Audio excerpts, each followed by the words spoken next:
BC में बहिष कोण का योगफल कितना होता है? 360 डिग्री होता है। ये प्रूफ करना, क्या करना है? प्रूफ करना है। तो यहाँ पहले एक त्रिभुज मान लेते हैं। क्या मान लेते हैं? त्रिभुज। त्रिभुज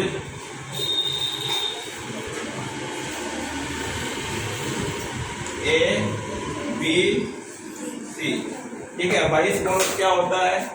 एक ये बहिष कोण और एक ये बहिष कोण, एक ये बहिष कोण, ये बहिष कोण, ये बहिष कोण।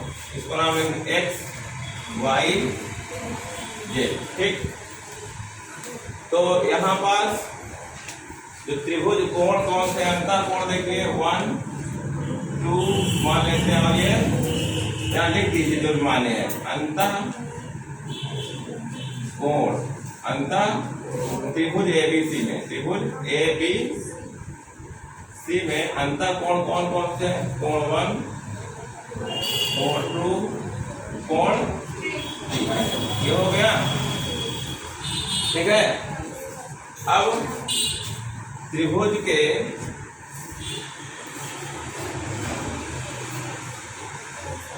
बिंदु ए बी सी को बढ़ाने पर बहिष कोण प्राप्त होता है। क्या होता है? बहिष कोण प्राप्त होता है, जो इस प्रकार है। पहला बहिष कोण क्या बनेगा? देखिए, एक कोण ये है, एक ये। कैसे लिखेंगे? बी ए जेड, बहिष कोण बी ए जेड, ठीक है। और दूसरा बहिष कोण यहाँ से C B X, C B X.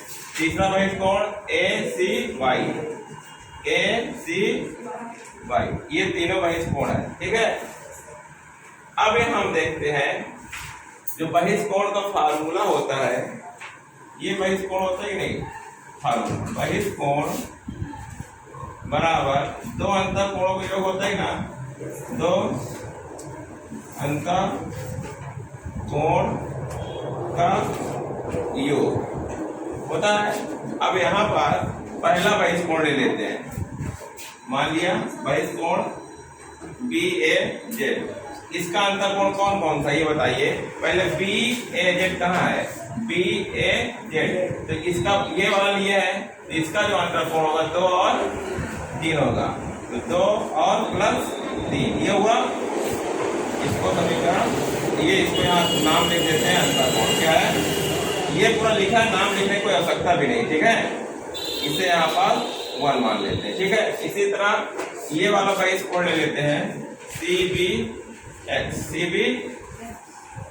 C B X. तो यहाँ पास ये वाला बहिष जब बहिष कोण होगा तो अंतः कोण एक, और ये बहिष कोण देखिए ध्यान दीजिएगा, जो बहिष कोण होगा उसके सम्मुख अंतर जो कोण, इसके सामने ये अंतर कोण ये वाला है कि नहीं? तो इन दोनों का योग हो जाएगा कोण 1 प्लस कोण, ये बन जाएगा सेकंड इक्वेशन, ठीक। पहला समीकरण, दूसरा समीकरण। अब कौन सा बचा? ये ए सी वाई, कहाँ बहिष कोण है? ए सी वाई, यानी ये वाला कोण लेंगे तो ये वाला बहिष अंतर कोण आएगा, ठीक है। ये कैसे आया? ये देखिए लिखा है दो अंतर कोण, यहाँ से आ रहा है 1 प्लस 2, समझ में आया? इसे बोल देंगे 3। अब यहाँ तीनों समीकरण जोड़ने पर, तीनों समीकरण को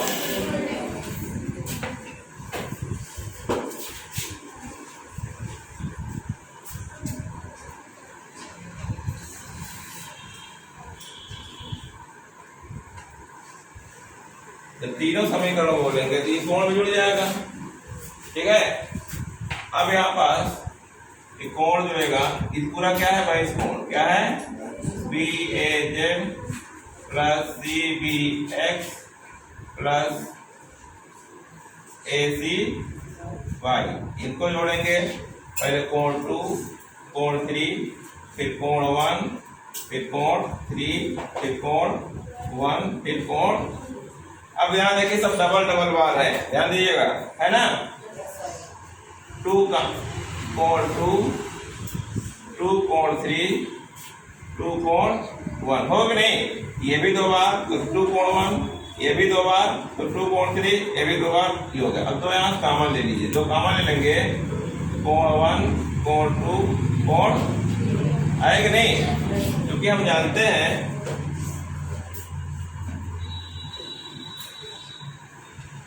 क्योंकि त्रिभुज ए बी सी यानी कि के कोणों का योग, अंतः कोणों का योग क्या 180 डिग्री होता है कि नहीं होता।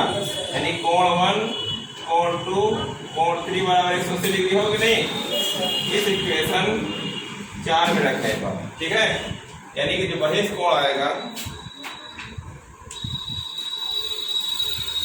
बहिष्ठ कोण पूरा, ये बहिष्ठ कोण पूरा लिख दे रहे हैं, ये बहिष्ठ कोण है। बहिष्ठ कोण बराबर 2 कोण 1 प्लस कोण 2 प्लस कोण 3। अब यहां पास जो ये इक्वेशन 4, इसे इक्वेशन 4 माने थे।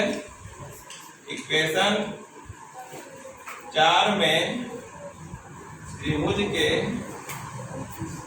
तीनों कोणों का योग 180 डिग्री होता है। जैसे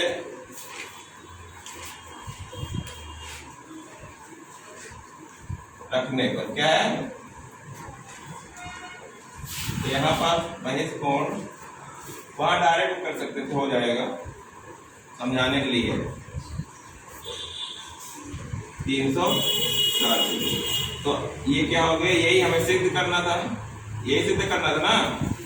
बहिष्ठ कोण 360 डिग्री, ये बहिष्ठ कोण 360 डिग्री हो ना, ये क्या हो गया प्रूफ, ठीक है।